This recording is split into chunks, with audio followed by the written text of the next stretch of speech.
Before we embark on the adventure of making the monkey fist rope dart, I just want to say this is going to be a long video. With that being said, I'm going to include all the chapters, all these sections you need to navigate through this video.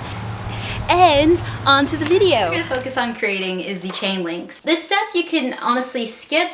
You could just stick with the screw eye and a rope. You can make a monkey fist and make sure those two ends meet here and then braid the two ends. Now, if you do like the look of the chains, the simplest thing you could do is take key rings or split rings. My friend Jessie suggests doubling up the split rings as they can be unreliable. My friend Mark Hansen suggests a double swivel round eye, which is actually helpful if the rope starts to twist up on itself. This would relieve some of that twisting. And one thing I decided to try is I got these repair links, and when I used them to make the chains, it was just bulky, it didn't work, and it was ugly, and I didn't want to do that. This is what we're gonna do. You get 5 rings. These are just welded O-rings. I couldn't find unwelded, so you're gonna unweld them using a hacksaw. In order to get the vise to not move around, I'm going to just clamp it.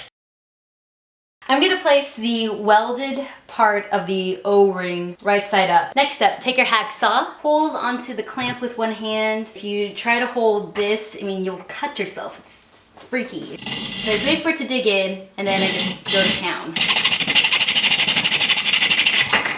Do it one more time. Oh my God. Okay, cool.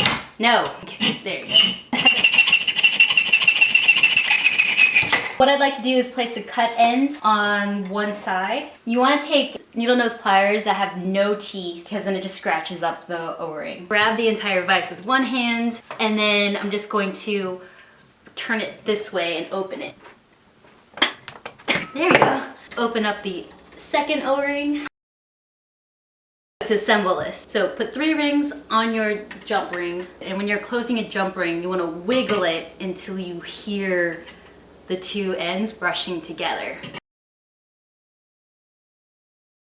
Next jump ring, you're gonna place it through like that, as well as a screw eye. Now when you're picking out screw eyes, make sure the opening is big enough to fit your rope. And originally I was gonna use this screw eye, but it's just it would be too small. We're gonna close this one up. Hold the entire thing and just start to maneuver it to get to close. You look crazy right now. Oh, God. Hooray! This is what your finished product should look like. Take your screw eye, screw it in. This is harder than I thought. Damn you, Kong, and your awesome dog toys. Just go in. When I did the screw eye and the ball for the baseball and the rubber ball, it was easy. I did it with one hand and need a vise. Just Kong balls, like indestructible. So, I have my drill. Don't hurt yourself, babe. I'm not.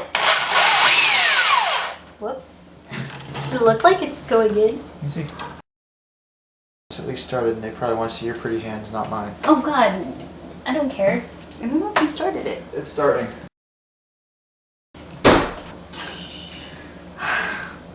It's starting.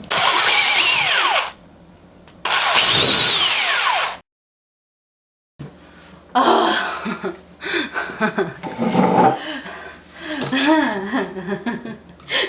We're gonna make the monkey fist. When you're making particularly a large monkey fist, it's better to make a jig. And this jig will just be a cardboard box with 4 pointy things. When you are making your temporary jig, it's nice for the end of this spike to hit the bottom and just makes them a little stable, because if they're just hanging there, they'll go like that. And what we're gonna do is essentially make a cage around the Kong ball, and that's where we're gonna wrap the rope around. So if it hits the bottom now, I can't move it.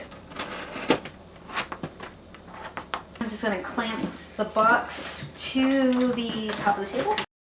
Clip the end of this rope to one end of the box. We're gonna wrap the core 3 times. One this way, one this way, and then one this way. We're actually gonna do what's called an 8-pass monkey fist. This is the 8-pass monkey fist. 8 pass meaning 1, 2, 3, 4, 5, 6, 7, 8. When you're doing your first wrap, there's some important things to remember. Number one, if you make it too snug, then it's hard to do that last wrap. So you want to actually have that first wrap to be very loose. Secondly, you always want to make sure that the rope isn't crossing each other. You want to make sure it's stacked up neatly, because when you tighten it and the ropes crisscross, then the knot comes out weird. Sometimes it's hard to keep count of the passes. You could miss a pass on one side, so you have like, you know, 8, 8 on all sides, but one side has 7. We're gonna do 8 passes. When you hit the 4th pass, just try to make sure the screw eye is between those two so it's even. Count again to make sure. Now, I've done the first wrap. We're gonna do the second wrap. It can get confusing as to where to start that. This is how I remember the second wrap, that it has to loop like this. And we're gonna wrap it the opposite way, this way.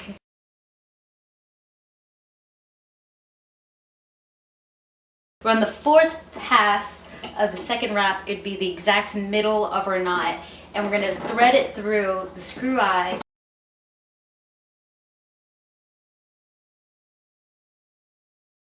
What we're gonna do now is wrap the inside core. So I'm gonna be threading it through these 2 spots right here. We were wrapping it this way, now we have to wrap it the opposite way, but we're wrapping the very inside of it. Starting here is where I'm gonna start wrapping it, right? You don't wanna start there, you wanna start right here.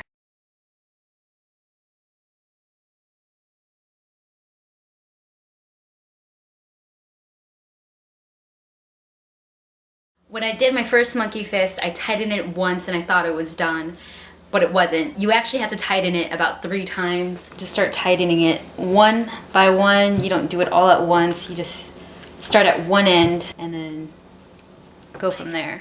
This is after my second time tightening it. I think I did too many passes. When I start tightening this part, it just starts to get all scrunched up. I think I lucked out with my other ones because I didn't encounter this. I guessed the right number of passes. I'm gonna try 7 passes. So I like to do it all over again. It's another like 3 hours. 7 passes. I mean, whoops. And now I'm at 6 passes and I don't see any bunching up. It's easier to tighten now. I tightened it once. I'm gonna go in and tighten it maybe 2 more times. Second time tightening it. One thing I've learned from doing this like a million times already is that you can't just rush it. You have to tighten it slowly, little by little, until it gets more and more snug.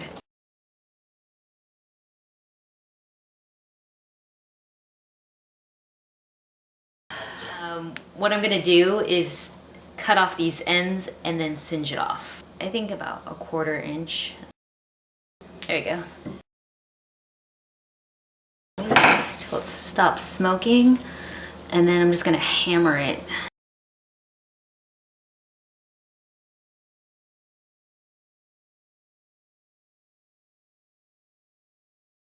There we go. And I'm also going to use a more secure knot. It's called the buntline hitch. I take this end and I wrap it around. I think of a snake going around its prey.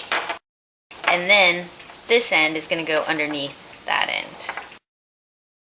It looks like the 2 half hitches, but instead the end is coming out through the middle. Before you tighten it, make sure to put in your flag. This flag, instead of being a perfect square like my other video, I made it into a rectangular strip. The more I watched the videos, the more I realized the shape wasn't much like a square, it's more like a rectangle, but it depends. Some videos will have it look like a triangle. Before you tighten this all the way, that you put in that flag right between your buntline hitch and the ring.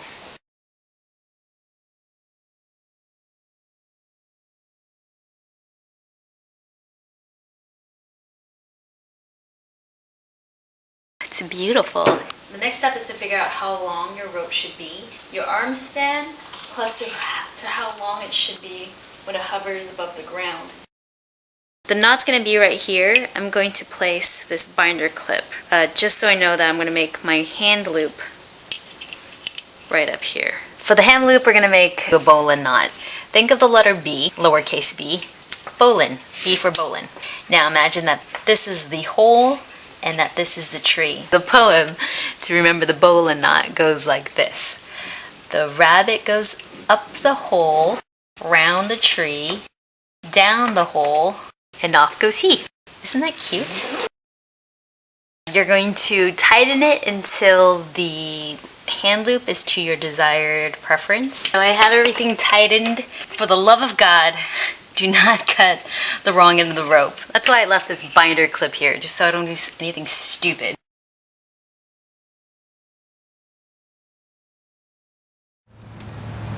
So usually after a video like that, I would show you this bad boy in action. In fact, I videotaped myself in my house right after I'd made it, but being cramped in my house just doesn't give this practice rope dart any justice. In the meanwhile, you can watch my first video here, and it shows me practicing the nylon monkey fist rope dart that I made for the very first time. But it should be interesting for those of you that want to get started and want to see how it's like. Thanks for watching my video, and good luck!